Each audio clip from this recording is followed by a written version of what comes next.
Good morning. My name is Gracie, and it's a chilly morning here in Aptos, and it was chilly this weekend too. This weekend I was hiking in Nicene Marks because it was my husband's birthday, and if you know Jake, you just know he loves being outside. So what a great way to celebrate his birthday with some friends, go out for a nice long hike. And while we were on that hike, we started talking about a book that some of us had read called The Ruthless Elimination of Hurry by John Mark Comer. And this book just talks all about how we really should be slowing down to be more present with God and see Him in the ways that we slow down, because oftentimes we just get so caught up that we rush through things. And so while we were on this hike, we all kind of started talking about, oh, let's slow down and just like look, because if we slow down, we see so much more, right? So very practically on that hike, I slowed down and I just stopped in front of one of these big redwood trees that we have here. And I was just like, how cool is this that God made this? That we are walking through the grasses, the redwood sorrel, the little butterflies, the ladybugs, the squirrels, the trees. And I just thought, if I slow down and look, how much more can I see around me?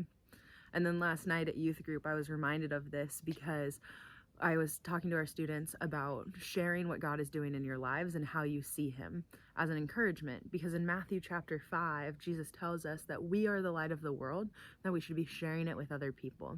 That a lamp is not hidden, but instead it's put up on a table to shine and bring light around to those around you.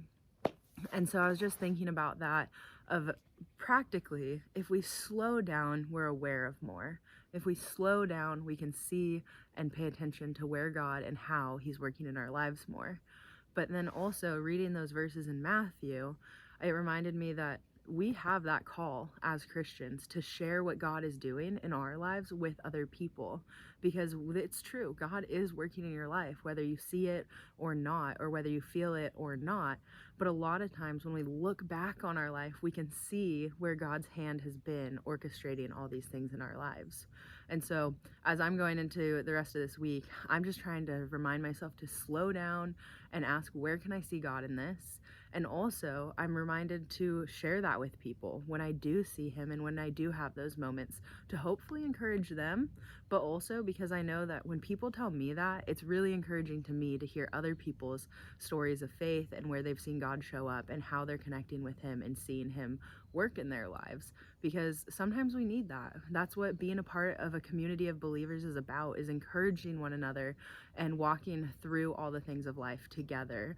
And so for the rest of the week, I hope that you can slow down to pause and see where God is in your life, and also share it with people.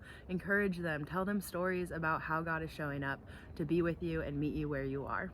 So I hope you have a good day. Hope it heats up a little bit for us, and I will see you soon.